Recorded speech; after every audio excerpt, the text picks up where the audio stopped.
My oaths betray each other till there's nothing left to keep.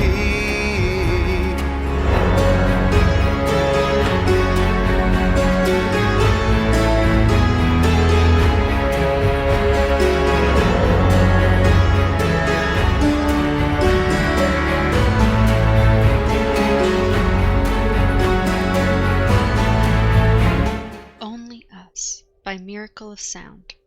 Alright, and welcome back to the Shardbreaker podcast. This is episode 16 of The Way of Kings. We read chapters 60 through 64 this week. I am Midnight, your host, and I am here with Mythic.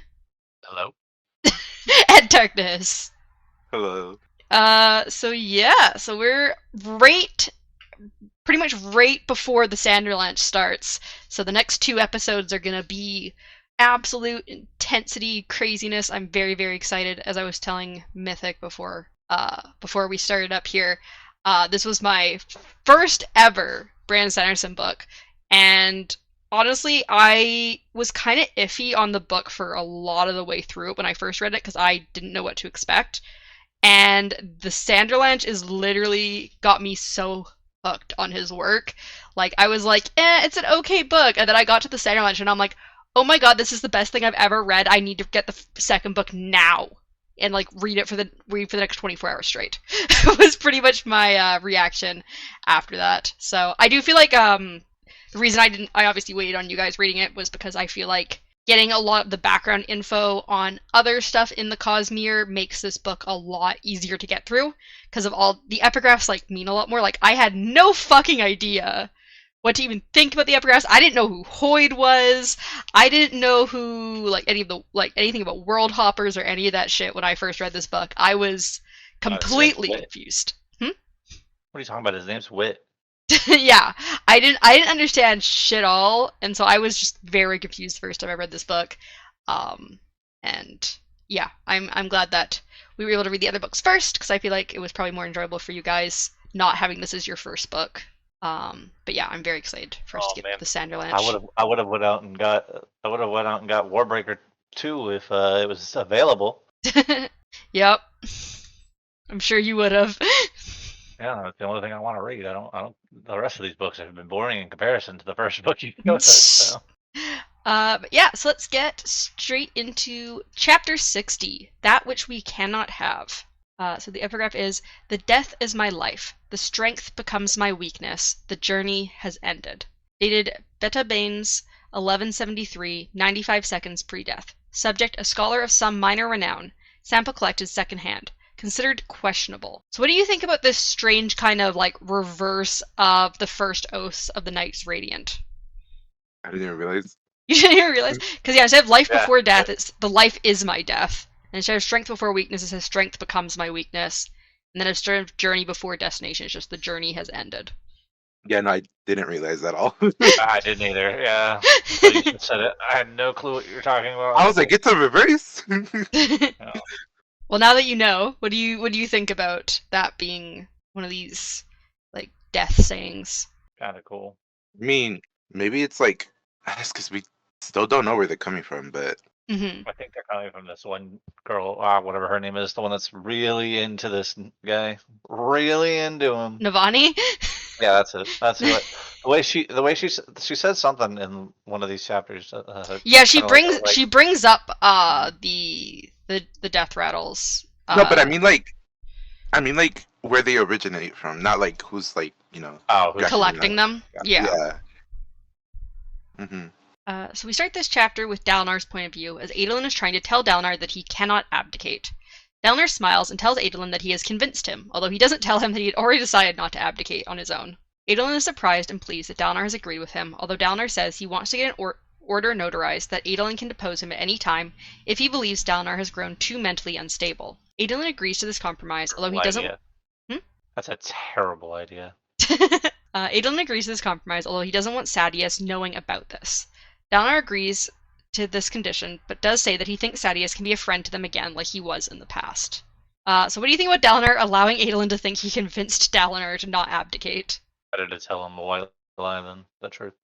If he throws a tantrum You just get him abdicated. That's exactly what I'm thinking. Like, it's just a bad choice to say, hey, basically, my stepping down is all based on what you choose later down the road. I feel like even though he wanted to choose somebody who's like safer and closer to him and all that, it would have been better if he chose the council, like a whole council instead. Mm. 'Cause, I mean, less corruptible for sure, but I mean, still corruptible. Yeah, I was gonna Yeah, say, but, like, the this- thing is, it depends how much he trusts Adelin's decision. Because if he believes that, especially because with Adelin already saying that he doesn't want Dalinar to abdicate, he's kind of, I think in Dalinar's mind, he's like, okay, Adelin Okay, is not going to do this unless he absolutely has to. Whereas if he doesn't trust people outside his family generally, from what we've seen. okay, but it's the thing Who's the is, one that took he the might- stuff from Kaladin? Who's the one that took the stuff from Kaladin? It was Aelin, wasn't it? Who took the So stuff what- from Caledon? When he won the Shard Blade or whatever, the Shard Blade, Shard Plate, whatever. No, that was it Amaram. That was a guy named Amaram, Amaram who's okay. not on the Shard Plains That's fine. currently.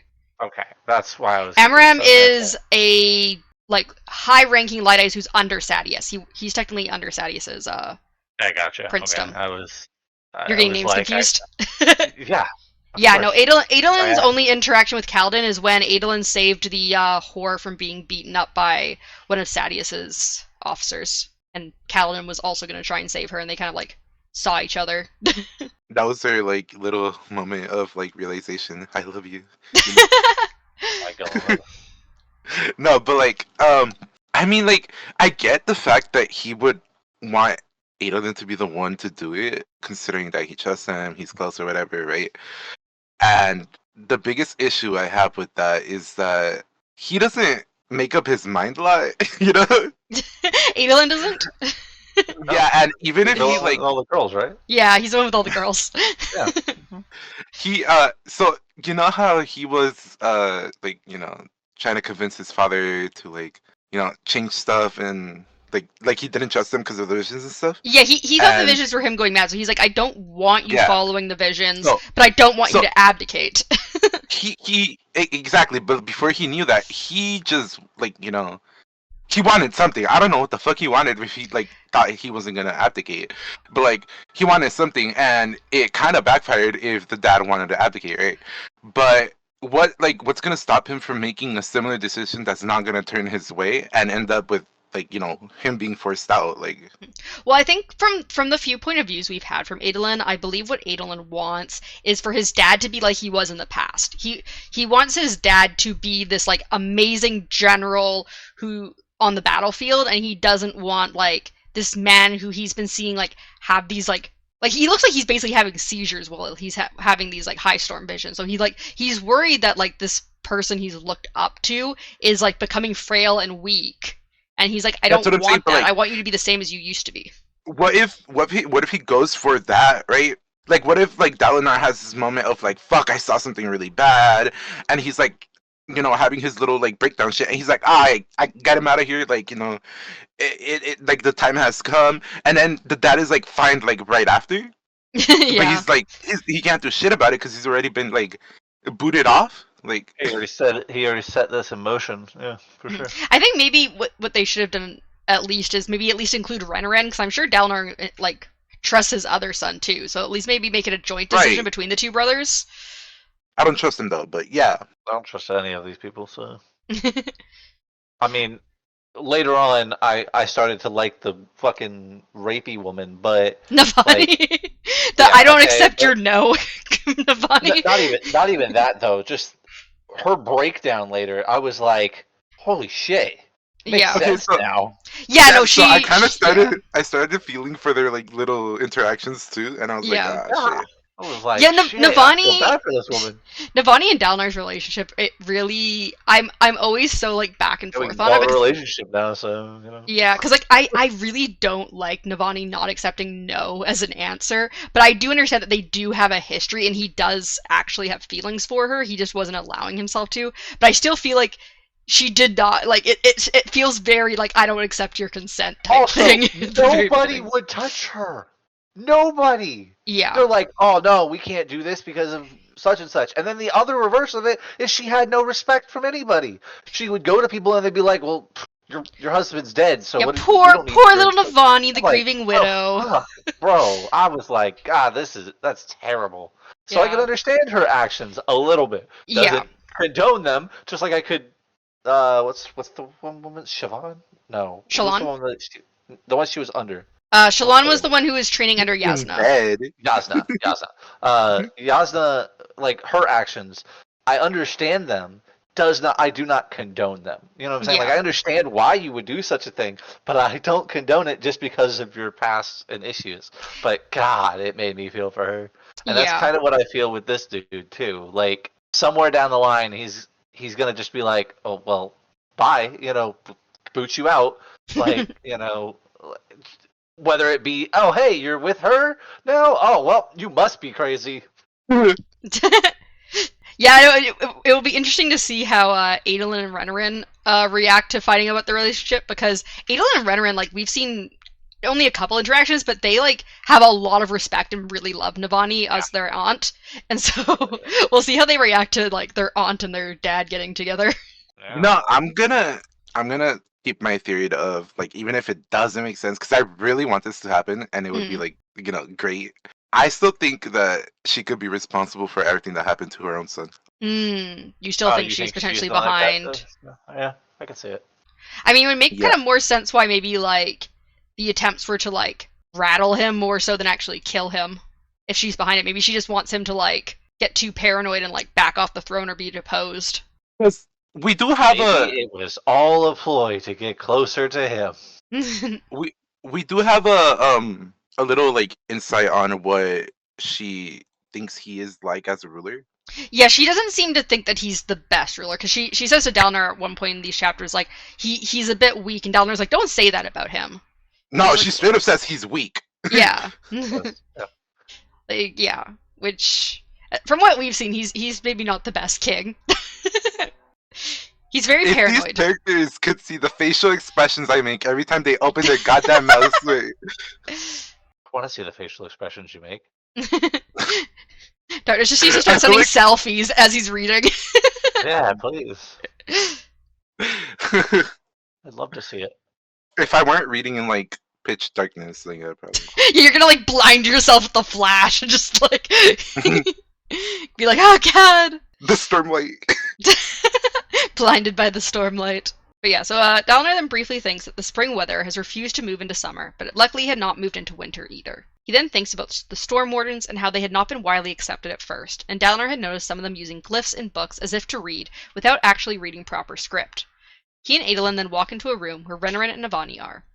Renarin was by the heat fabrial, and Navani was writing a letter. Adolin goes on to insist he still thinks Sadeas is trying to manipulate them by getting the most of the gem hearts when they work together. However, Dalnar replies that his biggest interest isn't in the gem hearts, so he is the one manipulating Sadeas. Dalnar then asks Adolin to make sure the guards protecting Elhokar are the guards that are most loyal to him, because the armor issue still bothers him. Navani then joins the conversation, saying she never trusted Sadeas, but Dalnar insists that Sadeas isn't interested in becoming king, so he does not think Sadeas is behind any attempts on Elhokar's life. So, do you think we're going to find out who sabotaged Elhokar's shard plate before the end of the book? I mean, yeah. Mostly because we know a bunch of shit is about to go down. So I'm just kind of saying, where Maybe. like, do you think it's going to be resolved this time, or do you think they're going to go like more into it in book 2 and like potential I think they're attacks on gonna his go life? more into it in book 2, to be honest. You think it's going to be like a bigger plot point in book 2, and this is kind of just more of a preamble to it? I mean, unless it's what I was saying, it was her that and she's just trying to get closer. Yeah, sure. Mm-hmm. If it's actual I- coup on, or like a actual attempt on his life. it could be like one of the groups that like the One of the High Princess? no. Oh, one of like the different like groups that we've heard about Yeah. briefly. Mhm. Like there's like like the Ghost Bloods, and there's like the Ghost Bloods the only ones we've heard of. Sorry. No, there's more. I think there's also the group that's after Hoyd that we don't know the name of the World Hoppers, and there's whatever Amaram's been talking about. Why the fuck did I just get a flashback to? You remember? Am I tripping? Have we discussed this? You remember that wording that they had for the prophecy in Warbreaker? Mm-hmm. Not Warbreaker. Fuck. Mistborn. Mistborn, yeah. Yeah, where they talked about like who brings the prophecy and like who says the hero The of ages announcer is and this stuff. person? Yeah. Huh? The announcer. Yeah, or there was a different name, right? Well, there was a fake name. The announcer was the correct name. There was one that Ruin changed it to at one point because people were calling Sazed by a different name. I don't remember Yeah. what it was. I just remember the I announcer was don't the correct remember one. if it was either one, but I thought we went over like that same name in this book. I don't And I think so. no, I'm pretty sure, and I can't remember where exactly it's at, cause I wanted to discuss it at some point, but I forgot. I'm trying to look up like announcer. Shalon at one point talks about how when would be a good chance to announce their father's death. Oh, here we go.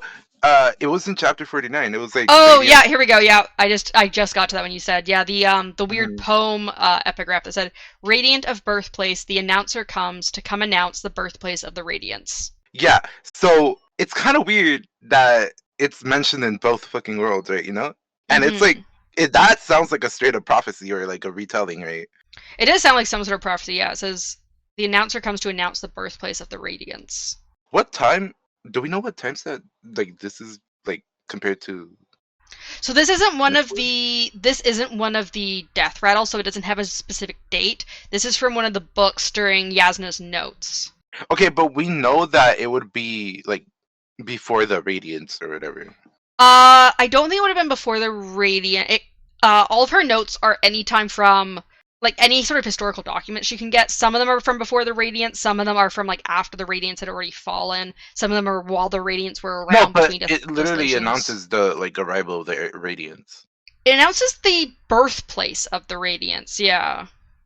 Well, I'm taking it as like it's before it, but Yeah, it doesn't have it doesn't really say. It just says that this is often quoted in reference to Urathiru, which so basically Yasna's notes are saying that Urathiru was the home of the Radiance, and some people mistook it as the birthplace of the Radiance, but Yasna wasn't sure if it was actually their birthplace. yeah. Okay, but I was asking, do we know how like at what time this correlates to Mistborn? It would have been a long time before Mistborn. So Stormlight takes place between eras 1 and 2 of Mistborn. So and that poem probably would have been like thousands of years ago. Okay. So, but it's potential that it could have been written around the same time that the original people on Scadrial were writing about the announcer when like they had the Worldbringers and their religion. It could have been around the same time as that. Yeah. So, random question. Mhm. Why is it called the Cosmere? That's just the name of their universe. But Instead of- why? I Like, what don't does it know. correlate to? I Oh, okay. I Like, honestly you, don't even know. with all the knowledge you have, don't know? Why is it called the Cosmere? Mother, why is the universe the way it is? It's just a word derived from cosmos with the suffix "mere," which means a part of or a segment of. So it's just a word. choice. Okay. It's just a choice he made. All right. Yeah, it's just a I was choice just he made for curious, the universe. Like, 'cause I didn't know if it had something to do with like the first planet or something, you know? No, it apparently doesn't. Apparently, it's just a different word for like universe that he's using. Gotcha. Wow. Wow. But yeah, no, it definitely is interesting that there's mentions of an announcer in both ancient Scadrial lore as well as apparently now ancient Rosharan documents. Yeah. Totally a coincidence. It is a Totally. coincidence. It's interesting. Mm-hmm. Where was I? Okay, so Renarin then asked about the Fabrial on Navani's shoulder, and she excitedly explains that it's a pain reel. It gets rid of your pain without numbing your body. She shows it to Adolin, and he admits that it does, as she explained. Navani is particularly proud of it, as she had a hand in its construction. Navani goes on to explain how exciting it is with all the advancements they are making in Fabrials, and says that the people of the past must have been amazing engineers because they have no hope of currently recreating Shardblade or Shardplate. Downer, however, says the people of the past in his visions seem less advanced than they are currently, and that the shard blades and plates seem out of place, possibly given to them by the heralds, as Vorinism says. So what do you think of the pain Fabrial that takes away your pain? Cool. It's gonna get abused, but yeah, soldiers with all of these Fabrials. Yeah, that kind of got me concerned because Yeah. I feel like, I mean, I guess, but it's gonna like, they did it for a good cause, but like, it's gonna raise the like amount of deaths there's gonna be if people are gonna use that in the battlefield. For sure. Because they're gonna be like, I feel fine, I can keep going, and then they're gonna have like a huge gaping hole in their chest. Yeah, just their guts are like spilling out of their stomach or something, and they're like, "I'm good to go." Mm-hmm. Don't worry about me. Why are my legs not working very well? Oh, it's the blood loss. Why can I not feel my legs? I thought you said this doesn't numb the body. It doesn't. You just have extreme blood loss right now. Also, what do you think about the fact that the people of the past were less advanced than they had assumed they were? I feel like I had a whole theory about this where like A each whole theory, huh? where you know the desolations or whatever, Mhm. it's just a reset of each, like, you know, I feel like it's not even a theory. I feel like that's essentially what they told us. It's like a reset. You know, when you're playing like this, like a civilization game, I guess, Mhm. and you build it up and it doesn't go the way you want, so you like restart. Yeah. That's essentially what I feel like it is. I mean, we learned later that apparently like 9 out of 10 people die during these desolations. So yeah, you're basically like resetting civilization in a lot of And I feel ways. like, yeah, and I'm who knows? Maybe like the Parshendi are like, you know, an aftermath of that. Do you have any thoughts on that, Mythic? Oh, I didn't think about it until now, and honestly, I think makes sense. Mm-hmm. I just think it'd be a pretty cool, you know, sort of thing if it is true, because the guy was like, you know, I'm about to give up on these bitches because they don't know what the fuck they're doing. So suddenly Dalinar is in a vision instead of the room with his sons and Avani. Instead, he's in a room with soft-looking columns and a high ceiling. A man in a regal white and gold robe with the symbol of the Knight's Radiant on his forehead and gold string speaks to him. The man mentions that they should be getting better at fighting during the desolations, but instead they are getting closer and closer to destruction. Dalinar replies that he doesn't know what to do either. The man then mentions a man named Alakavish, who is apparently a surge binder, and the man says he should have known better because of the Nahel bond. He also mentions that not all Spren are as discerning as Honor Spren. So what do you think surge binders are? So when I heard it originally, I was thinking it was like whatever Syl is because she says she binds things. Mm-hmm. That's originally what I was thinking of, which then starts making me think about all the other ones that have like the weird, like we've been hearing about all these weird people. Mm-hmm. What do you think, Darkness? About surge binders? Maybe that's what like people with like Kaladin's abilities are called. You think it's like maybe like a different name for the Knight's Radiant or something? No, I feel like that's a whole like organization or category of like a group of people. So you think surge But binders I is like feel what like, they are, but like the Knight's Radiant is yeah, more like I a feel like they can be like outside a category like that as mm, like a certain like, you know, being. okay. And what do you think about Honor Spren? Sil? You think Syl's an Honor Spren? Yeah. Would make sense, yeah. You guys I have feel kind of like brought up the word like very honor much. being mentioned quite a few times as well previously, It so has. It also has from what you've said, it's been capitalized a few times too. it has, yeah, honor has been capitalized several times throughout the book so far. So Downer then asks what should be done with the surge binders, trying to find out more about them since he has no idea what they are. The man replies that he doesn't think they can force them to do anything, but that they need to do better as they have the Nahel bond. The man then thinks that he sees disapproval on Dalnar's face and says that perhaps Karm is right that this bond is a sign of divine election. Dalnar then follows the man out on the balcony and is shocked to see thousands of corpses on the street of what seems to be ancient Kholinar. So what do you think this Nahel bond is? The what? Oh. Wait, what context did he put it in again? So he says briefly that this Surge binder should have known better because of the Nahel bond, and that just generally like people need to do better that have the Nahel bond, and it seems to be referencing this man that they mentioned who has a spren that is not an honor spren. So that would be. I was gonna say that. What if it's like, you know, this like thing that Sil and Kaladin have going on, but if Sil's an honest friend and they're calling the person that doesn't have an honest friend who has a bond with a different friend, whatever that is, like then it's not, you know, Kaladin's thing. So So yeah, apparently you can be bonded to spren that are not. I mean, if Sil is an honor spren, then you could be bonded to spren that are not honor spren as well. yeah, but it still could be if Sil is not an honest friend. So What do you think about the nail bond, Mythic? Honestly, it kind of goes back to the whole thing that I was thinking about before with the Parshendi. They just, I don't know, they seem very, I'm trying to think of the In word. tune? Like, yeah, I guess it's a decent way to put it, yeah. But it's like feels like they know more than the other people do. Like they know more about the way it is in this world or whatever than these other like Kaladin and all them do.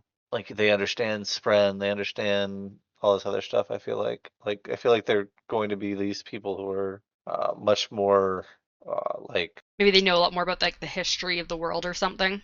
yeah, like I mean I feel like I said before that hey like they've lived here before, like they were here long before.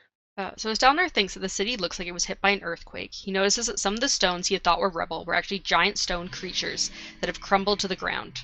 He asks what happened, and the man only mentions that it was from the desolation, and that 9 of every 10 people are dead. The man seems to partially blame the Surgebinder for bringing them to war just before the desolation, but then says they can't really blame him. He also states that he thinks they might deserve to lose these wars.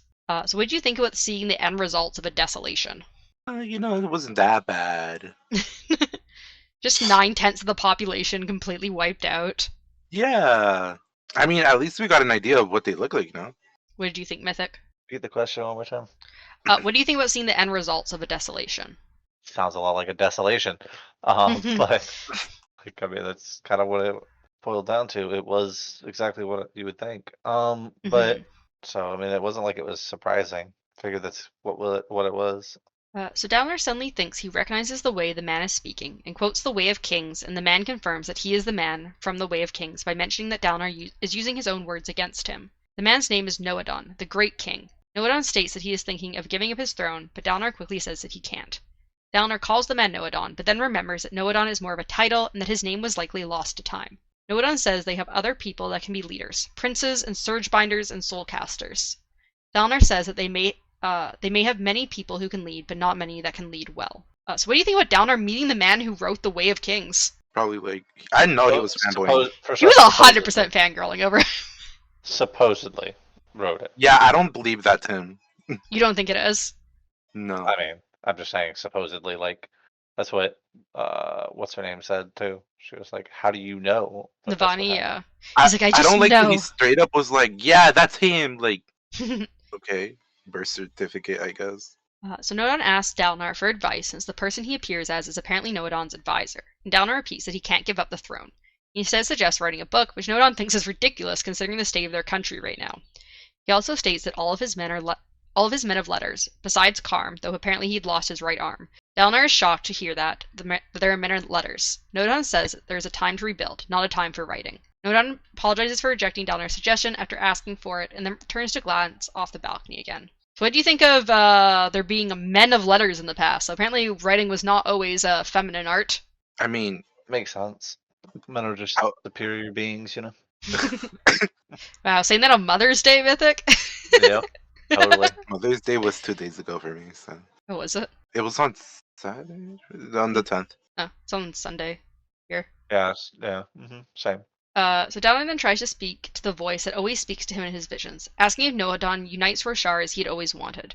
The voice does not come, though, and Dalnar turns back to Nohadon, agreeing that to be human is to want what you cannot have. The vision then fades, and Dalnar is back in his room, quickly complaining about how useless that vision was. Navani, however, cuts him off and asks him to repeat the last words he said, and Dalnar repeats them. So what do you think about how the voice that usually speaks to Dalnar did not speak to him in this vision? I think it's silence spoke volumes. Maybe it couldn't talk. Yeah, apparently this voice has always spoken to Dalnar at like the end of every one of his visions, but this time he like tries to talk to the voice and there's absolutely nothing. Must be dying, almost like another god we know. Navani hurriedly writes something down before going over to a bookshelf, knowing that Dalnar had some of Yasna's books. Dalnar replies that she had asked him to look after them while she was gone. Navani then takes down one of the books and looks through it and states that it has the exact phrase that Dalnar had spoken in his vision. He wasn't speaking gibberish. It's a song or chant that people claim was written by the heralds in the Dawn chant. Navani says that if what he repeated after the vision is correct, he just translated a line in the Dawn chant. Adolin asks what Navani is saying, and she replies that this is proof that Dalnar's visions are real. She says that there was no way that Dalnar could have been able to translate a sentence written in the Dawn chant if the visions were just hallucinations. The room goes silent for a moment before Navani asks Dalnar to repeat word for word everything he said in the vision, as well as he could remember. So what do you think about the fact that Dalnar speaks in the Dawn chant in his visions? Weirder shit happens. Man's going back into the past, and we're focusing on that. To be fair, he is reviving a dead language, so. This like ancient dead language that hasn't been spoken for like thousands of years. And he's like, "What's up? Y'all got me like, just like normally as talking in it." Yeah, apparently they have all these books that are written like in the Dawn chant, and they have no idea what they say from like the past. So like being able to translate the Dawn chant because of Dalinar like could give them like a whole bunch of information from the past that they currently can't access. Okay, how'd they get those books though? Well, because I believe it's mentioned by Yasna in one of Shallan's chapters that like they have like they've like scavenged a bunch of old texts and like have them from like ancient days, but like a lot of stuff was like destroyed in the desolation, so they only have like some stuff, but this is probably stuff that they like was found after a desolation and was preserved. I mean, that book specifically is probably also like a copy of like an original book that's probably actually in the Palanaeum and stuff like that. And then we move to chapter 61, Right for Wrong, and we get a picture in the book that I've posted, which I believe is the pain reel that Navani has. I believe that's what that is. And the epigraph is, In the storm I awaken, falling, spinning, grieving. Date Kakanev 1173, 13 seconds pre-death. Subject was a city guardsman. So what do you think it means by awakening in the storm? That's how they got their powers, you know? I mean, yeah, if it's referring to, like, people who can do what Kaladin can do, I mean, if you don't have spheres, that's kind of the only place you're going to get Stormlight. I like how you thought of that, and I was thinking, what if Kaladin was born in a high storm? Okay. I mean, he might have been. You hope the doctor got to the mom before the high... Well, I guess no, the dad's a surgeon. He can help her give birth. They don't even need it. If he was born during a high storm, like, they don't even need anyone else, because he is the doctor. Homebirth, we got this. Don't worry, honey. Just stay very still. And there's like boulders flying everywhere. Well, I'd hope they'd be in their house. Yeah, but there's still boulders flying everywhere. I mean, yeah, there's probably things hitting the roof and stuff. Do you have any thoughts, Mythic, about the awakening in the storm? Makes sense from what that Kaladin might be one. You know, might be Oh, a child of this. Did you have anything you wanted to say there, Darkness? I was thinking, like, what if this is people that fulfill like the requirements and then go into the high storm? You think maybe something will happen if like Kaladin like goes into a high storm now or something? Well, he already did. Yeah, Oh, right? I wasn't sure. I wasn't sure if you meant like something different was going to happen if he went into a high storm now. No, No, I mean like, control his powers. Yeah. because he was able to see like whatever that thing was, Storm Daddy. The my Storm God. Father. Storm Daddy, exactly. Like, just like Darkness said. Oh my gosh. What's wrong with Storm Daddy? Yeah. We continue with Downer's I point mean- of view. I mean, with the meme you sent since Shardbreaker. I mean, come on. The meme you sent before this. Oh, the capsule one? Uh huh. I found Yeah, that randomly in the subreddit when I was scrolling through. You got no room to talk here. I still like Darkness's milk carton meme. True. But yeah, so we continue with Dalinar's point of view as he tells Navani that he assured the man in his vision with Noadon. Adolin has left to get a high storm damage report, seeming disturbed that his father's visions were real. Dalinar then asks Navani what she knows of the desolations, the historical accounts, not just what the Ardents say, as he remembers the words from previous visions saying that the true desolation was coming. Navani says she knows some, but that Yasna is the historian, not her. She then states that she wants to let word of the visions get out, and eventually as translations of the Dawn Chant will prove what Dalinar is seeing is real. Dalinar is worried about this, though, wondering if some force other than the Almighty might be using visions of the Radiance and Noadon to trick him. So do you think some force other than the Almighty might be trying to trick Dalinar, or do you think this is from the Almighty? It I definitely, 100% think somebody's tricking him. yeah, it's definitely a possibility, and I mean, like, I find it funny how they discuss the freaking the dark magic ghost thing or whatever that Yeah, that's I was coming bringing up. up last The time. old magic. Yeah, I was like, I mean, like, there's our answer, I guess. You know? So Navani states the rumors about Dalinar might be stopped by his visions being revealed, but Dalinar replies that he doesn't think that many people will agree with his visions being from the Almighty, as the Ardent he and Adolin spoke to were unsure about the visions. Navani then asks about Dalinar visiting the Night Watcher, asking if the old magic may be related to this. However, Dalinar says he won't talk about it and that he visited the Night Watcher long before the visions began. Renarin then brings up that he looked into accounts about the old magic and that the Night Watcher always gives one curse for one boon, and thus he doesn't think this is related. Dalinar agrees that he already knows what his curse and boon are, and that they aren't related to the visions. So, what do you think Dalinar saw the Night Watcher about? Oh my god. His curse is not being able to remember his wife. It's very possible, yeah. I mean, that seems the most likely reason that he can't like even hear her name is that it's somehow related to the Night Watcher. Imagine that's his blessing. The blessing is you can't remember her. What if he Navani's like, wanted oh, to she was forget so her? nice, and she was actually horribly abusive, and he's like, I need to forget this. Or what if he just They never couldn't? think it was his curse. What if he just couldn't live with her death? It's possible, yeah.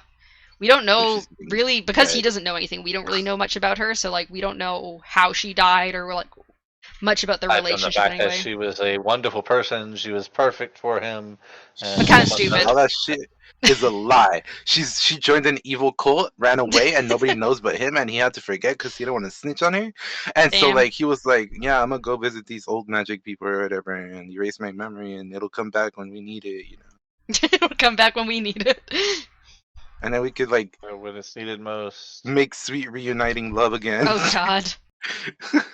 So Dalinar and Renarin then prompt Navani again to give what she knows about the desolations, and she states she knows of a myth of the Makabaki people and how Parasiphi's people had been killed in a desolation, and she found stones touched by the heralds and harvested her dead husband's seed to turn the stones into 10 children. Which is fucking Which weird. I was like, huh? I know! I was like, okay, stones and stuff, and then they're like, yeah, she dug up her dead husband and took his semen out of his corpse, and I'm like, what? I did not remember that. But yeah, so she states the desolations were wars between the Voidbringers and humans, trying to chase them off of Roshar and into damnation, just as they had chased the humans out of the Tranquiline Halls and onto Roshar previously. Dalinar then asks when the Radiance started up, and Navani replies she doesn't know much about them and their origins. Dalinar wonders if his visions are trying to make him see the Radiance as good people and then follow their path and end up failing his kingdom as they did. Although Navani does not believe that Dalinar's visions had anything incorrect about the Radiance, as it is agreed that the Radiance were good before they betrayed mankind. Dalinar then says that he needs some time to think alone. So what did you think about that little brief history regarding the Voidbringers? He says they're good, but I don't think they're good. You don't Or she think the says they're Radiant? good. Yeah, you don't think Nope. the Radiants are good people? I don't think anybody in this book has ever been a really good person. So. Except for Dalinar's wife. No, I don't even think she's been a good person. I feel like they took what the Radiants did as a betrayal more because they don't really understand how it would feel like after a desolation.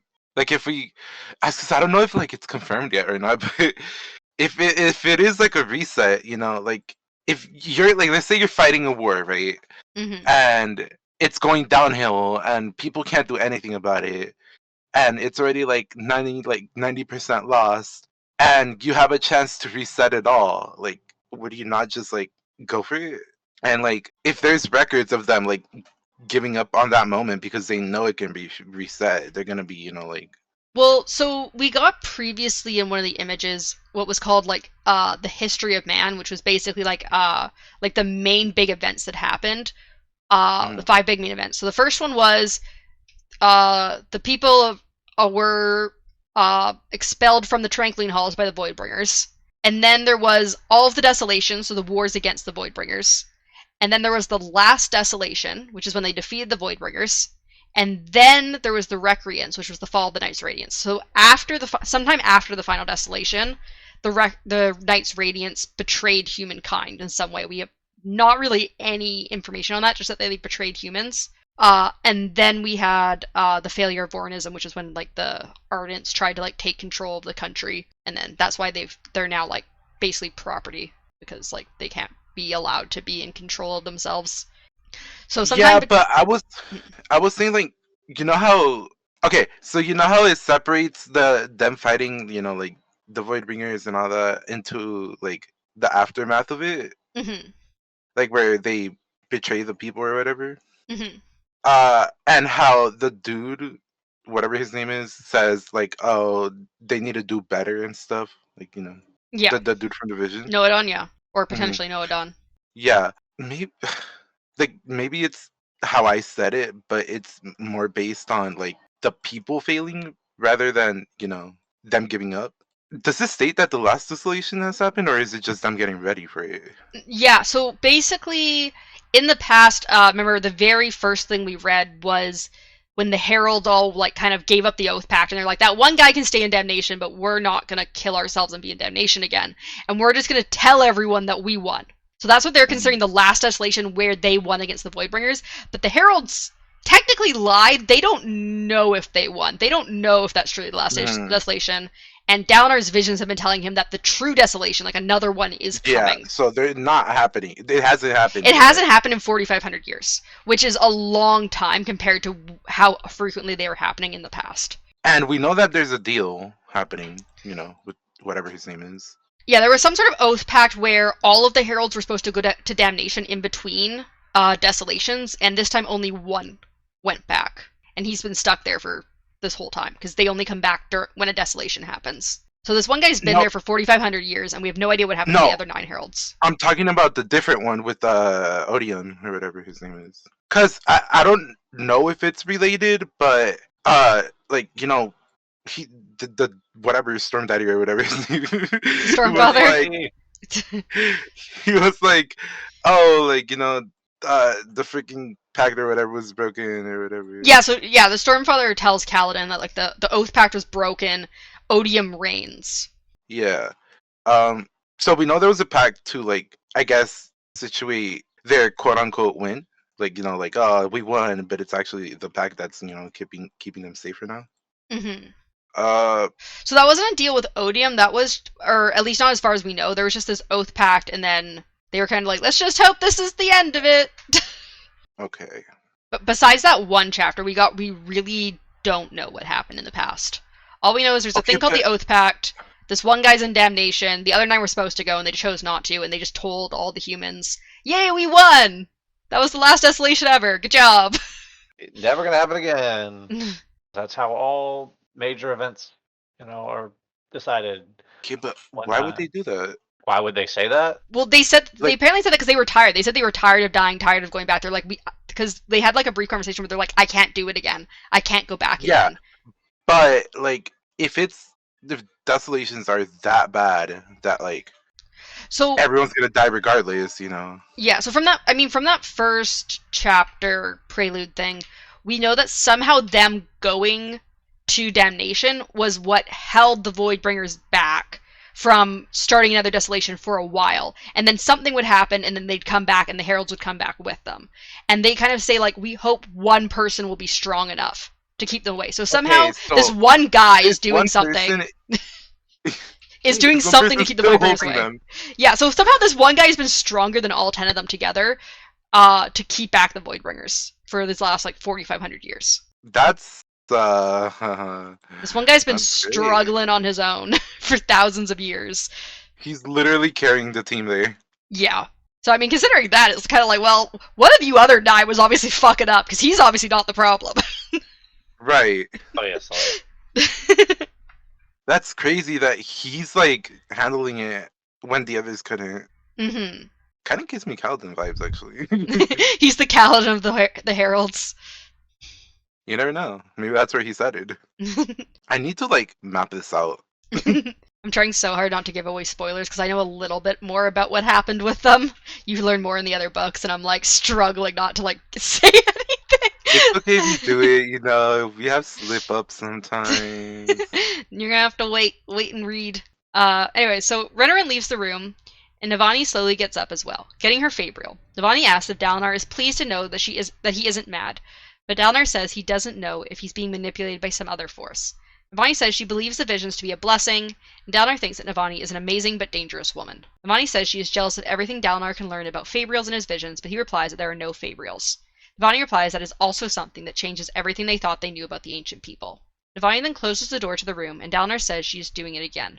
Navani replies that she is stubborn, and when Dalinar tries to protest about her being his brother's wife, she asks why everyone has to keep bringing up her dead husband. She says it has been 6 years, and all anyone sees her as is a widow. She says she came back to the Shared Plains because everyone in Kholinar only pampered her and she made everyone, including the current queen, uncomfortable. She says she won't take this treatment from Dalinar, considering they were friends before she ever married Gavilar.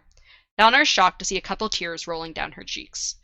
So Mythic brought this up a little bit previously, but what do you think about Navani's outburst, it being only thought of as the dead king's widow and not as her own person? It makes me feel so bad for her. That's tough. That's tough. Yeah, because as she said, it's been 6 years. It's one thing for the first year or so, A long time. but 6 years, and they're still you can't do anything, you're the grieving widow, it's kind of uncomfortable to be around you because we don't know how to treat you, and we're just going to ignore you, basically. That's valid. Yeah, she's right to be pissed off about it. She's like, you're the only one who doesn't treat me as this, like, broken widow of a person. Doesn't he kind of though? Well, he does in terms of, like, their potential relationship, but I think otherwise he does treat her as a person. Like, he won't get with her because of the whole brother thing, but, like, otherwise he's not, like, the type to be, like, uncomfortable around her just because she's a widow. He's uncomfortable around her because she's like, I want to get in your pants. Which is a whole different situation, so. Is it not uncomfortable for people to think of like, yeah, I'm a get with someone my dead brother's been with? Yeah, I don't know. That's a little. I don't know how I would feel about that. So Dalinar kisses her, knowing it was a mistake, but doing it anyways. She kisses him back, and it lasts too long. His mind screams at him, but he had wanted this for decades. He had watched his brother marry the woman he wanted.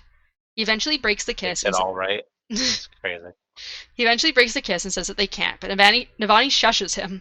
Suddenly Navani, and then also, I love how just like out of nowhere she's like, shush, shush, shush, we've just been kissing, but then let me tell you about this king that's dead all of a sudden.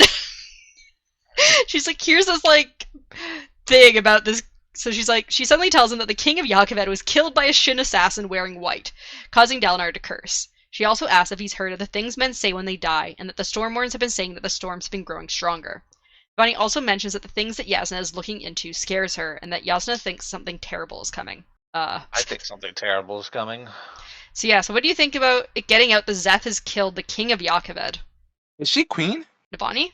Navani's not currently queen. Elhokar took over as king when his dad died, so Elhokar's wife, who's back in their home country, is queen. So she's kind of like the queen is handling things back in Kholinar. Alucard's her son, right? Yeah, so she's basically just the king's mother. He has now. a wife? Yeah, he has a wife. He's like in his 20s. He's like, I think, like mid-20s, late 20s. I'm in my 20s. Do I look like I have a wife? I think it's also mentioned previously, but he has a kid as well. What the fuck? Actually? Yeah, he has like a toddler or something, who he hasn't seen probably frequently. I don't know how often he goes back home. His mother has a lot of work to do if she wants him dead. And his line. Oh, right. Yeah, so Navani's just the king's mother. She doesn't have a role other than that. Oh, Currently. that's crazy. Who would want to marry that, though? I don't know. Someone could love him. Yeah, I mean, who would want to marry crazy for sure? Maybe she just doesn't know how paranoid he's getting. Maybe that happened on the Shattered Plains. Yeah. But yeah, back to the question. What do you think about it getting out that Szeth is going around killing people again? Well, we know that. Well, we know that, but I mean, like, what do you think about the fact that, like, people aren't know? Like, it's, like, rumors are getting around, like, oh, there's a Shin guy in white killing people. Whereas he's been, like, kind of under the radar for the past 6 years. I wonder who's gonna get paranoid. Elhokar's gonna be like, he's back to kill me! He's coming for me this time. He went for my brother. Now he's coming for me. He's gonna sleep with the fucking, like... He don't have a Shardblade, right? Oh my god. What if he correlates it with her? Well, his brother was with her, and now he's getting with her. Oh, you think it's like maybe the assassin's related to her in some way? Oh my god. Paranoia. So Navani says she's terrified and she needs Dalinar with her to support her through these times. She also says Gavilar was not the man that people said he was, but Dalinar asks her not to speak ill of the dead. Dalinar says they'll be condemned for this, but Navani says they'll figure something out and that people can't think worse of them than they already do. Navani says that doctrine does not forbid them from being together, only tradition, and that she never cheated on Gavilar even though she had ample reason to. So what do you think about these, like, kind of things that Navani's saying about Dalinar's brother? Because Dalinar's kind of like, my brother is, like, this perfect man, and Navani's like, yeah, he wasn't the best guy, and I had ample reason to cheat on him, but I didn't. If my brother's wife came to me and was like, hey, I got ample reason to cheat on your brother, man, I'd be like, bitch, you crazy. Okay, but, like, I would have been, like, spill the thesis. I mean, I would have still done that too, but, like, I've been like, you crazy. My brother's perfect. What? No, but, like, I mean, if you know the person, which they do, like, you know, they know each other for a while. They know each other, like, you know, before they even got, like, in a relationship or whatever. Mm-hmm. Like, the brother and her. Wouldn't you listen to what they have to say? No. You know, like... Not about my family. What? I mean, I think it depends on what they have to say. Yeah, I mean, like, if... Because if they're just randomly shit talking, it's like, yeah, shut the fuck up. But if like there's like but if actual it's shit bad, that you don't know you about, know? like your brother's like committing crimes or something, it's like, yeah, maybe I want to know about that. Okay, not the crime thing because that's like pretty normal and like legit. But I mean, doesn't he know Yasna is fucking committing crimes? So I don't think he does know that. No, Oh, okay. I don't know if they know what Yasna's been doing. I don't think I mean, anybody knows I mean, except for her Shalon. girlfriend. she's dead, so it won't matter. Why nobody can contact her? Oh, jeez. They finally got to her. This Yeah, bitch so has too been busy gone for hiding like the half a body. book, and I'm kind of grateful for it. So Dalinar says he needs time to think, but that he won't abandon her. Navani agrees, but says that he started something as he was the one to kiss her, although Dalinar replies that she seduced him. Navani states she was just being open and honest, to which Dalinar replies that that was the seductive part. Navani then leaves the room, leaving Dalinar alone with his thoughts. Even with everything going on, it somehow felt like things were more right for having gone wrong. So, do you think it's a good or bad thing for Navani and Dalinar to be together? No, Terrible thing. just no. No, I don't think it's a good thing at all. How you can do that? What, that he can just get with his dead Brother's- brother's wife? Yeah. Mhm. I mean, after he's died, what, 6 years ago? Yeah. Then we move to chapter 62, called Three Glyphs. The epigraph is, "The darkness becomes a palace. Let it rule, let it rule." Kakava, 1173, 22 seconds pre-death, a dark-eyed Sele man of unknown profession. Do you think this is just a metaphor, or do you think it's talking about an actual place in The Darkness Becomes a Palace? I think it's an actual place. Do you think it's an actual place, Darkness, or do you think it's a metaphor? No, I think it's a metaphor, and I was thinking about this last night actually, Mm. because I feel like it's talking about. Because oh my god, Oh I my hate god. I hate trying to figure out how to say stuff, but Mhm. I was like breaking it down. If you know, I wanted to send that like little gif again, but I was breaking it down into parts, and I was thinking if the palace signifies like victors, Mhm. and usually when you look at the good and bad of something, you think more of like you did. When you look at the bad and good of something, you think of like darkness as usually the bad side, Mhm. Um, Wait, so you think darkness is the bad side? I agree. me too. That's the good part. But like it to me, it felt like that was saying that the side that was against them had won already. So like it established them as like reigning. Mhm. No, by the way, I'll have you know that when I was talking about the GIF or like the meme or whatever, I was saying like break it down like this. Oh, I see. Break it down. So we move to Kaladin's point of view as Moash complains about Kaladin tying a prayer to the Stormfather to his arm. Kaladin says he was feeling nostalgic and thinks that it reminds him of his mother. He also thinks he's had more reason lately to consider religion. Drehi then brings up that people above them want them dead. They had apparently been given an increased amount of salvage for their quota and had also been woken up after only 3 hours of sleep for a bridge run. Scar says that they'll see them dead running their bridge with courage if they are going to die, although Moash thinks that they should attack the other soldiers and possibly even Sadius right now. Kaladin says that they won't do that and he has a plan. He also mentions that if his plan fails and he dies, Teft has instructions to lead the rest of them out on an escape attempt that night. The men nod and accept this. So what do you think about Kaladin's plan for Bridgefour to escape if Kaladin dies during the bridge run? I don't know he's not gonna die. Even then, I knew that. And they would definitely succeed because Kaladin wouldn't be there. So Yeah, totally. Honestly, more surprised that they succeeded in the first place, but Mhm. Sadius crosses the bridge, and then Bridge 4 crosses and begins pulling the bridge back over the chasm. Kaladin can see Dalinar nearby, also using bridge crews, and thinks that he isn't actually as honorable as others say.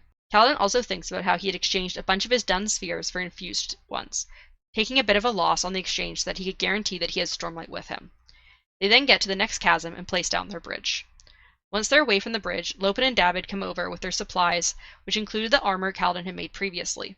Lopin asks when Kaladin wants the armor, and he replies that he wants it just before the assault. Suddenly, a dark-eyed soldier comes over, asking for their water. Kaladin worries about the soldiers coming for all their water, since the other water crews are slower, and also worries that they will discover the armor if they all come over. that's really what he was worried about. Yeah. He didn't give a shit about them taking the water. Well, he cared a little bit the water, because he's like, this is what helps keep us hydrated so we can keep running strongly and not, like, fall and die. So Kaladin takes the water skin away from the soldier, and the soldier seems shocked that Kaladin is standing up to him, but he won't back down with his crew watching. I was shocked he stood up to him too. Suddenly, all of Bridge 4 is there behind Kaladin. The soldier looks back to his men for support, but Kaladin asks if he really wants to fight, asking who Sadeas will have run the bridge if his bridgemen are injured or dead. The man curses and backs off, and Bridge 4 relaxes and breaks the formation they had made. Lopin says he has a cousin in the water cruise and says he could have something done to the soldier, but Kaladin says not to do that today. All the cousins. Yeah, man, when that's not even the part that I was like, oof, about. It was more about when he stated, when Kaladin was like, when they all came to my aid, they were in the spear formation Yeah. or whatever, but nobody noticed it. I was like picturing it in my head of all of these people that, like, at one point did not like Kaladin are now standing behind him in like this formulated formation, and like the soldiers don't even recognize it. Yeah, because Sadeas' men are so, like, Oh. not, like, well trained, apparently, because they're all, like, super greedy and, like, God. full of themselves. But yeah, so what do you think about the soldier backing down when all of Bridge 4 backs Kaladin up? Like, his kind of, like, bravado kind of fades. He's not much of a soldier. What did you think of the situation, Darkness? What's the question? Just what do you think about the soldier backing down when, like, he's kind of confronted by all of Bridge 4? I fucking love that. Oh my god. I was like, is this it? Are they gonna fight? But then, you know, Is this where he's gonna murder everyone? Yes. that would have been great. Matal then has them start to get ready for the final assault, and Kaladin notices that Dalinar had fallen behind a little. Dalinar gets into position and tells Rock that he needs to take over for him once they start moving. Rock asks Kaladin if he can help with the plan, but Kaladin says he can't, but thanks him for offering. As soon as they begin running the bridge, Kaladin ducks up from underneath, and Lopin throws him the sack of armor. Matal screams at him, but he can't do anything with the bridge crews already moving. Syl comes to zip around Kaladin as he breathes in a little stormlight and begins opening the bag of armor. As Kaladin puts the armor on, running far ahead of the bridge crews, the Parshendi take notice of him and stop singing suddenly. Kaladin can just barely make out the outrage on their faces as they begin a more angry chant as they aim at him and begin shooting with the intent to kill. Kaladin dodges and moves erratically as he continues to distract the Parshendi as the bridge crews move toward the chasm. Not one Parshendi aims at the bridgeman. Kaladin's arm gets sliced by one arrow, but instead of blood leaking out, light does as the wound heals itself. So what do you think about the Parshendi being so angry that they only focused on Kaladin? I mean, kind of what I felt like was gonna happen. So Yeah, I kind of got heartbroken when he looked at that one dude. Yeah, poor Shen. Shen's like completely distraught. Bro was crying, right? Yeah, he's like he like went off into a corner by himself and like just started crying, and like wouldn't even look at Kaladin. Yeah, that shit. I know that shit had me like, why would he do this? But I mean, like, I get it because it seemed to work. So It makes sense, but also poor Shen. yeah, I love Shen. I feel so bad for him. Shen's really like one of my favorite characters. that's what I said about the beginning, dude, and he died. So Kaladin continues to move, stronger and faster with the stormlight. He blocks arrows with his shield, and he also draws arrows into it. He realizes he has been somehow drawing arrows into the bridge near him on all the other bridge runs, and wonders how long it's been happening. Suddenly, Kaladin realizes he has run out of stormlight and begins to worry. The cavalry is already crossing the chasm, and the arrows being shot at him lessen. Kaladin is suddenly surrounded by Bridge 4, cheering at what he accomplished. Kaladin's shield and breastplate are covered in arrows. Kaladin then realizes he is still going to have to deal with Matal now, and tells his men to fall into line. Kaladin sees Sadeas approaching Matal, and Kaladin approaches them as well. Matal takes accountability for what Kaladin did, and Sadeas says it'll have to promote him because of how well it worked. Sadeas says it's almost a shame that there were no bridgeman casualties. Sadeas then leaves, and Matal turns to Kaladin, saying he should have him strung up for that, but Kaladin says it was tried before. Plus, Sadeas would be expecting him to distract the Parshendi again on future bridge runs. So what do you think about the fact that Matal took responsibility for what Kaladin did, even though he thought he'd be in trouble? Bullshit. But also, like, that's that one lady's. Yeah, so Right. usually the woman is the one talking to them all the time, but I guess Matal is the one who actually like goes into battle with them because she's not going to risk herself, obviously, and also women aren't supposed to be like in battle. So he's the one who actually like gives them instructions like Gaz used to, because Gaz has disappeared. But Hashel's the one who normally kind of like assigns them all their duties when they're outside of the bridge runs. Guys booked it. Gaz is gone. We have no idea what happened to Gaz. He got in trouble, and then yeah, we don't know what happened after that. He could be dead. He could have run away. He could be just somewhere else. He's definitely not a bridgeman because they would have noticed that. But Yeah, maybe he's a whore now. oh god, Had to go work at the whorehouses with that one woman that Adolin saved. I mean, I knew he always was, considering how he treated Kaladin, but you know. Oh gosh. So Moesh and Scar then come over, saying they could also try running around with armor during bridge runs as well. Kaladin then thinks about Shen and sees him off on his own. Kaladin moves closer and can see that Shen is crying, and he turns away from Kaladin. Tef says that Shen had sat down as soon as he saw what Kaladin had done, and that he might not be good to run bridge runs anymore. Kaladin feels guilty, but it doesn't overshadow his victory protecting his men. He then says they need to check to see if there are any injuries on the other bridge crews. So what do you think of Shen's reaction to what Kaladin did with the Parshendi armor? Well, sounds like that's, don't touch their dead. He takes it pretty seriously. Yeah, Shen's just absolutely distraught. So as Kaladin removes the armor and begins to go through his medical supplies, Kaladin realizes that he's in shock. Tef asks if Kaladin is okay, and he insists that he is. Tef then says that Kaladin isn't immortal and to be careful because he can still be killed like any man, even if the Stormlight can heal him. Tef does get Kaladin to agree to allow some of the other bridgemen to help him distract the Parshendi, and says that some of the injured men from other bridges that they saved could probably help run their bridge again soon. Kaladin lays on the ground to let his shock wear off as he watches Dalnar's army join the battle. Syl comes over and asks if Kaladin still thinks he is cursed, but Kaladin says he knows he isn't, although he says that all the people he failed are his fault. Syl replies that he needs to let that go, but Kaladin says his father used to tell him the same thing. Syl also says that Kaladin pushed himself too hard when distracting the Parshendi. So what do you think about Kaladin blaming himself for all the people he couldn't save? What do you think? What? What do you think about Kaladin blaming himself for all the people he couldn't save? I mean, he's not wrong. Oh, that is his fault? Yeah. Damn. Exactly. Like, he could have saved them. I don't know if he could have, but... No, he definitely could have. Especially if he knew he had Stormlight, you know? I don't know if he had Stormlight back then or not. We don't know exactly when he started being able to use Stormlight. Uh-huh.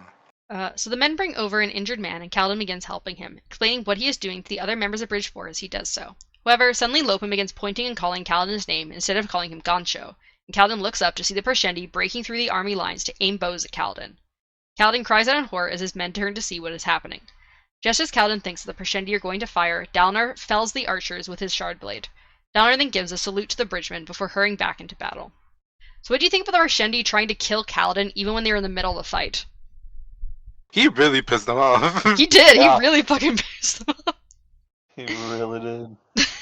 They're like, I don't care if I die. I'm gonna shoot this man. Also, what do you think of Dalnar saluting Kaladin in Bridge 4 after killing the Parshendi aiming at them? That was his little I see you baby girl sign. Oh god. What did you think, Mythic? I mean, kind of makes sense what Darkness just said. So, Okay. I mean, in all honesty, that's kind of what it felt like. He was showing off. I feel like it's that same situation where he sees like exactly what people do, even if they're like quote unquote beneath him, even though he doesn't really say that, but you know. Mm-hmm. Like he's respecting the fact that they basically took all the arrow fire to protect the army and the other bridgemen. And then Sadius takes credit for it later. Mm-hmm. All me, buddy.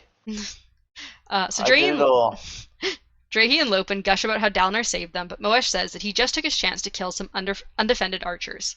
Kaladin reluctantly agrees, but wonders why he would have saluted them if that was the case. Kaladin tells the men that they'll need to pull back farther from now on, as the Parshendi will be determined to see them dead.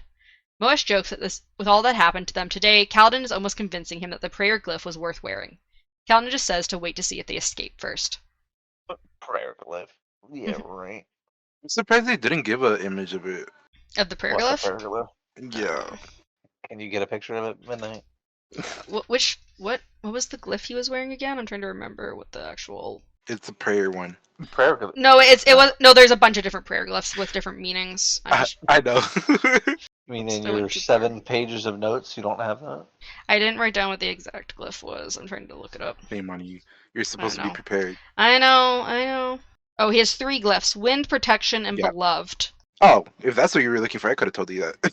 Well, I'm Wow, Darkness. I deadass memorized this shit because I was like, oh, that's pretty cool. Oh my god. So we move on to chapter 63, Fear. The epigraph is, I wish to sleep. I know now why you do what you do, and I hate you for it. I will not speak of the truths I see. Kakasha 1173, 142 seconds pre-death. A Shin sailor left behind by his crew, reportedly for bringing them ill luck. Sample largely useless. What do you think about the sailors saying they will not speak the truths that they see? They know the truth. Wait, repeat it? What do you think? The epigraph or the question? The both.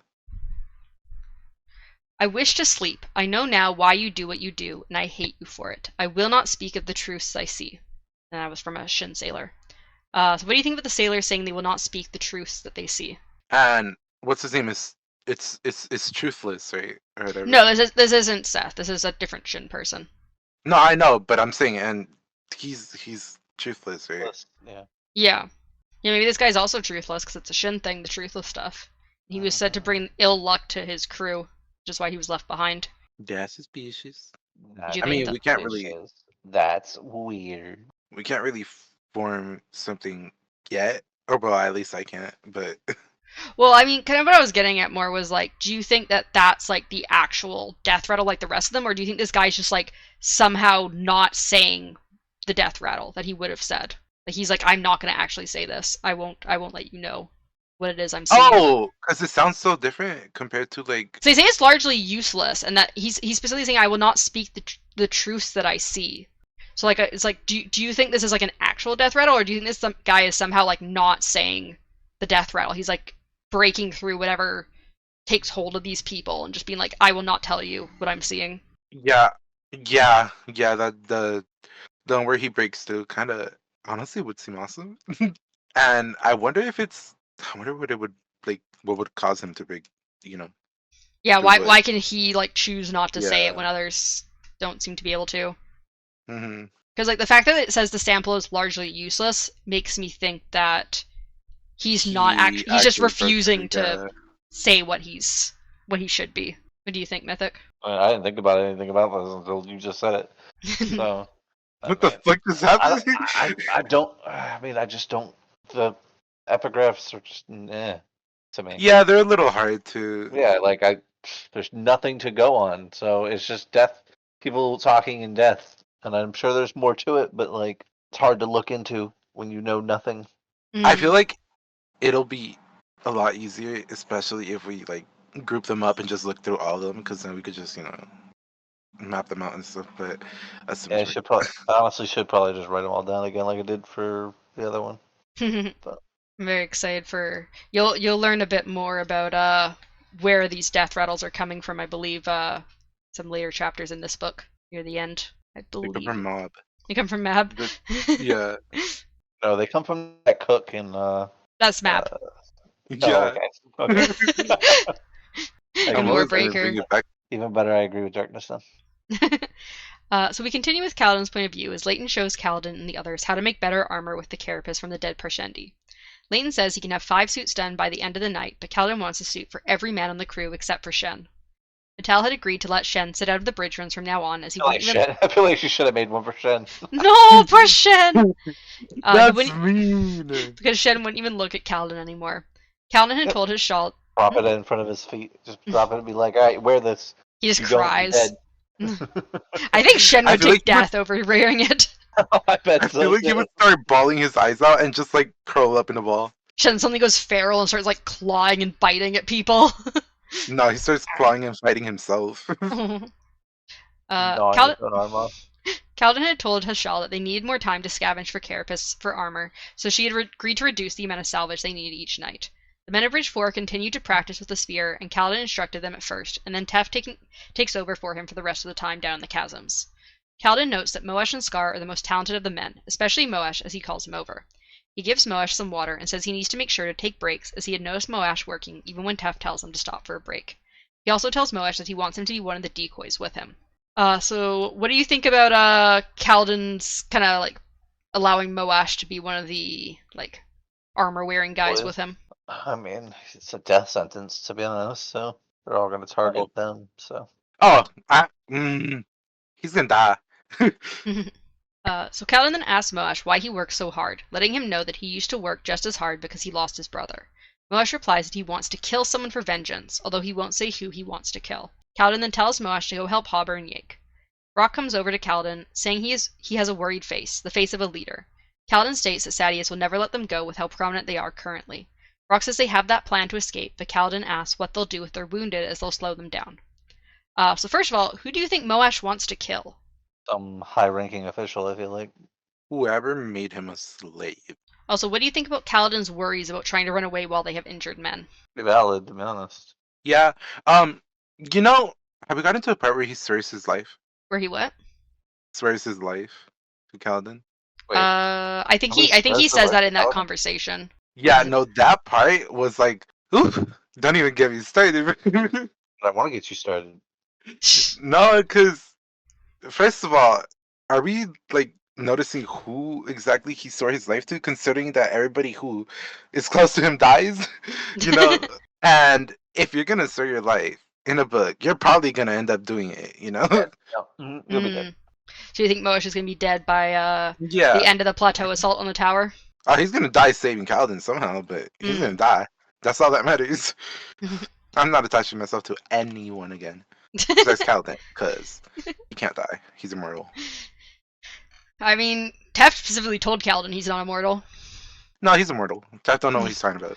He clearly waited too long to tell him anyways, so maybe he's like, "You're not immortal," and then like 3 chapters later, he's like, "Dude, you're immortal." Well, maybe immortality comes with one of the further oaths that he has to speak. And then mortal word. yeah. Or I was want to it- become immortal too. It's like becoming a level 20 like druid or something in D&D. You're just fucking They're immortal not now. immortal.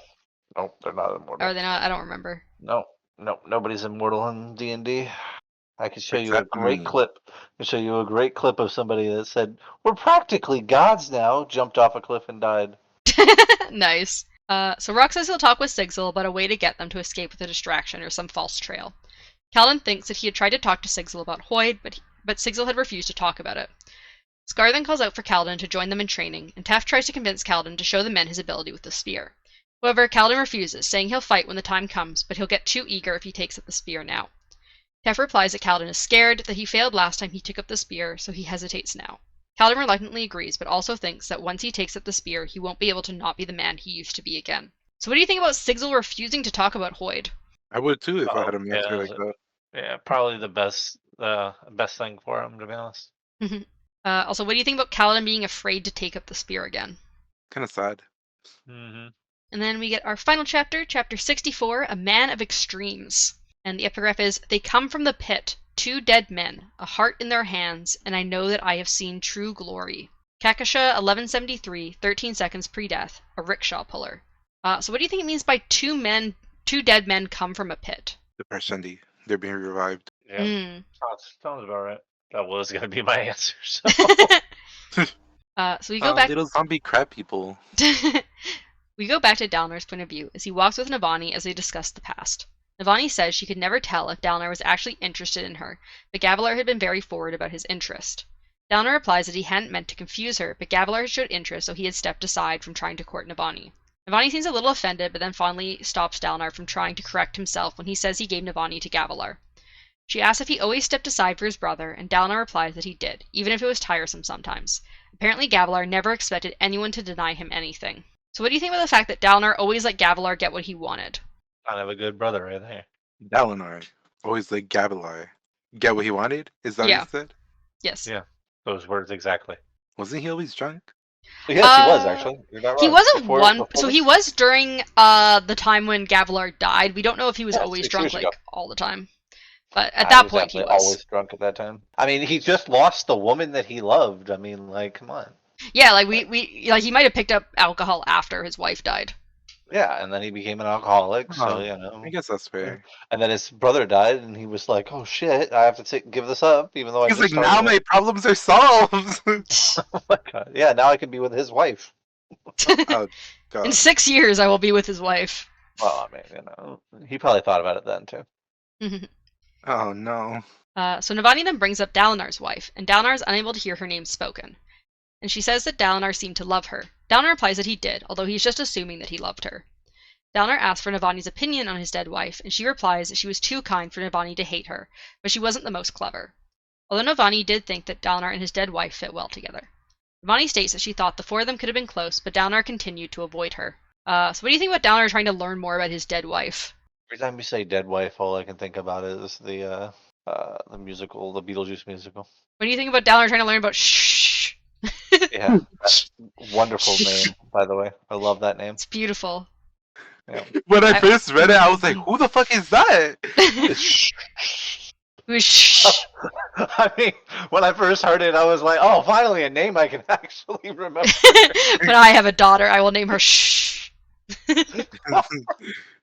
But yeah, what do you think about Dalinar trying to learn about her? I mean, It seems pretty who smart, wouldn't to be want to? honest. Who wouldn't want to learn about their dead wife? The one that you can't Especially remember. if you don't fucking remember her. Yeah. And all you remember is that her name is. Man, it sounds like somebody's ripping a sheet of paper. So Navani then asks if Dalinar regrets what they are doing, but Dalinar insists that he does not, and that he isn't going to let her go. Bullshit. That's bullshit. That's bullshit, Mister. I don't regret it. No, you definitely regret it. Dalinar says he can't bend his codes though, as he is a weak man, and if he gives himself any leeway, he will break. He thinks that in the past he almost allowed himself to kill his own brother for the throne and to take Navani. Oh. Yeah, apparently that was Plot a thing. twist. Plot twist. Navani So he states. did do it. No, I'm joking. Apparently he thought about it. I'm assuming before he married his wife. And then he chose to do it anyways. Navani states that there are already rumors about them, but Dalinar doesn't worry about what people say, only what Elhokar may hear. However, Navani thinks that Elhokar won't even notice. So do you think Elhokar is going to? Do you think Elhokar is going to notice the change in Dalinar and Navani's relationship? Nah. Card changing. Yeah. Mm-hmm. Yeah. Definitely. And Suddenly, he's gonna have to call him stepdaddy. oh gosh. Suddenly there are horns that sound, indicating a chasm fiend at the tower. It was a plateau that none of the High Princes had won an assault at, and Dalinar thinks it would be amazing if he and Sadeas could win an assault there.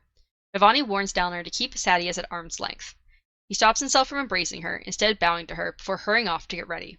He also realized that she had said that it was their cause, and that he had also started to think of them as a team.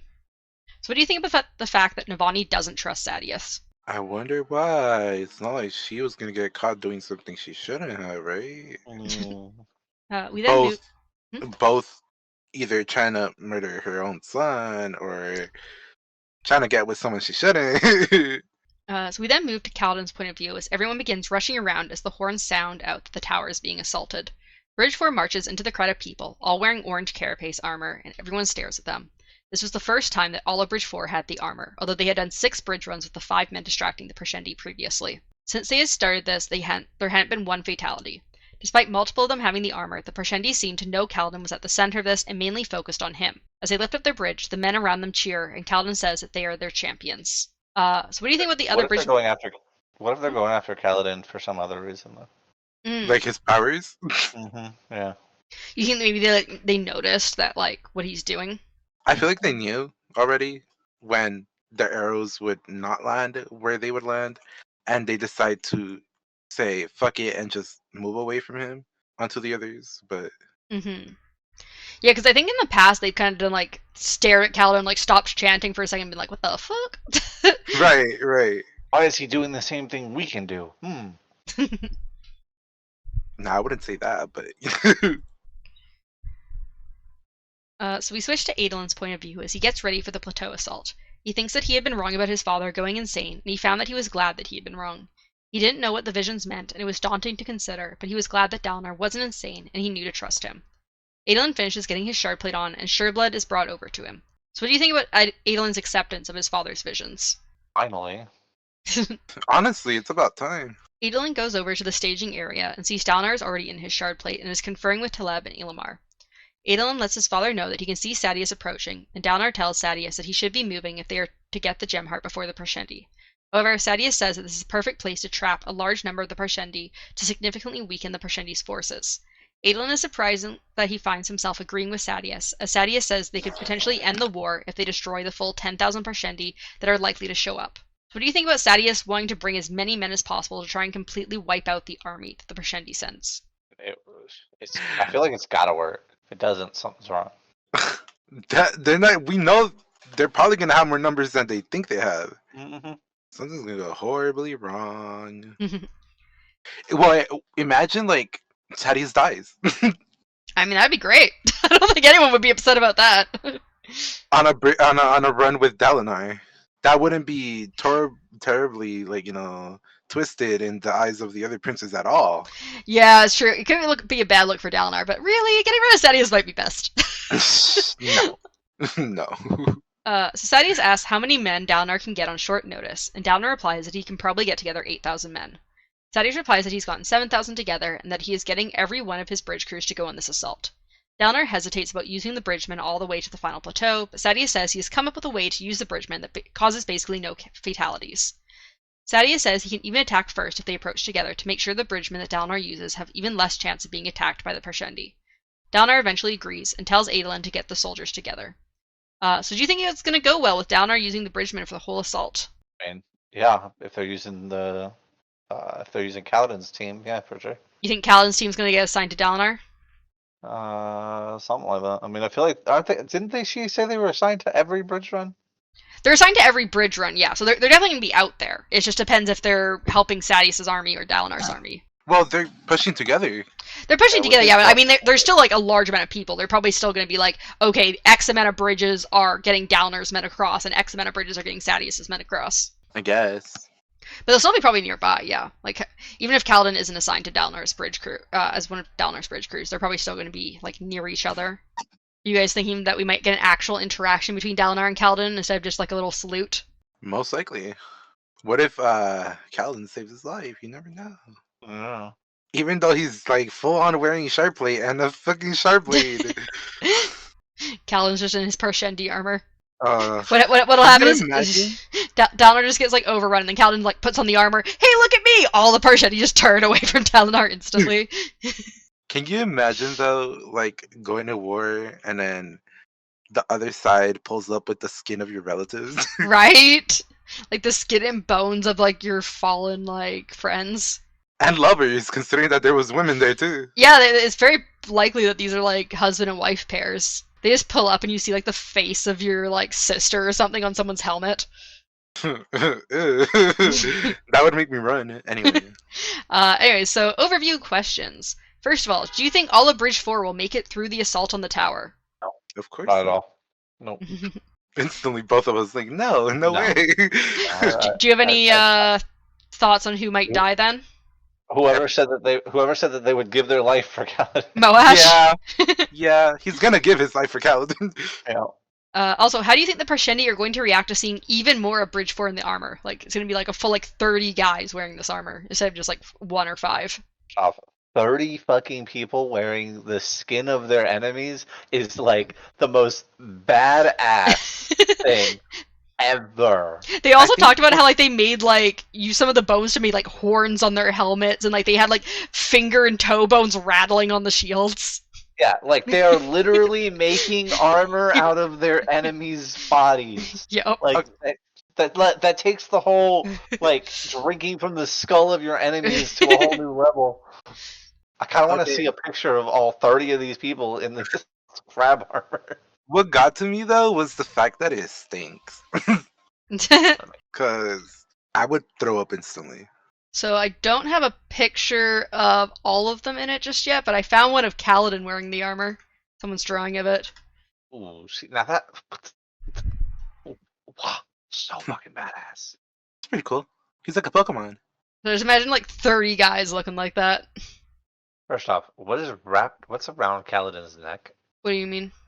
In the first... Oh, those are the spears, right? Yeah, that's a bag of spears that he has like over Okay, his okay. shoulders. I was like, did he put Syl in a bag? No, those are the glowing spears. No, it's the legs. Oh god. She's been laying them. That is such a cool fucking shield too. Holy shit. Yeah, with the skulls and stuff on it. Yeah. And the arrows in it. Oh my god. Yeah, that's very honorable. I mean, for some reason, the one thing looks like its penis coming off of it. Oh god. I don't think that's what that's supposed to be. Wait, what part? Alec, right underneath, like where it looks like the hand. I think you're talking about like the arm or leg bone thing. Yeah. Well, that is a very big, very bone. I'm pretty sure that's like a femur or something. And then even the tentacles kind of like come off and they make like a little ball. Why are there tentacles? I think those might be like rib, no pieces maybe. No. They definitely look like tentacles. Anyways, also, how do you think the assault on the tower is going to go for Sadeas and Dalinar? Do you think they taste good? What, the crab people? Fuck yeah! I bet you. They taste like crab. Oh, yeah, exactly. You broil them up. Damn, fucking crab, man. Yeah, my question. How do you think the assault on the tower is going to go for Sadeas and Dalinar? Do you think it's going to go well for them? Do you think it's going to go badly? I hope it goes well, but Sunderland, so... Somebody's got to die, Everyone's gotta die. Do Around we have, Kaladin, yeah. wait, do we have a picture of like what the other people in his crew even look like in general? No, 'cause We they're have all a few dead. pictures. I can find. Anyway, let's finish off these Okay, let's These are finish off questions. these questions that Midnight has So made for us. do you think if Sadius and Dalinar win the assault, the war may come to an end or close to an end? No. They're gonna No, have to I retreat, don't know. Loki. Yeah, I mean, I don't know about that part either, but I definitely think it ain't gonna come to an end just because of this. They're Mm. gonna lose, even if they lose. I feel like if they lose one battle, it doesn't mean anything. And finally, considering we are starting the Sanderlanche and almost near the end of the book, how do you think the book is going to end? Death. Well, I mean, I feel like the series is gonna end with a bunch of death, but they're gonna find out more about the Parshendi than they bargained for. Yeah. All right. So next episode, we are reading chapters 65 to 68. Could you have just gone one more chapter? No. One more chapter. Why do we have to stop at 68? No, because the Why next couldn't we chapter go to is 24 69? pages long. I don't care. I'd rather read the next chapter and then have less to read the next time. Just so that it ends on 69. No, it's not ending on 69. God damn it. I feel like you ruin my fun always. We're starting on chapter 69 for the final episode. I want it to end on 69. Well, you're starting on I 69 instead. can make so many more jokes on ending on 69. Yeah, but you're starting on 69 instead. On the final I mean, on the final episode. starting on 69 is You something. never start on 69 though. You No, always like foreplay it in first. Oh my God damn. gosh. No, you gotta start with it, apparently. Anyways, yeah, those are the chapters next week, 65 to 68. And then the week after that, we'll be finishing the book. So only What book? only 2 weeks left for this book. Look forward to it, and thank you all so much for listening. We really appreciate it. Have a good night. Bye. Bye. You gonna say bye, Mythic? I did. Bye.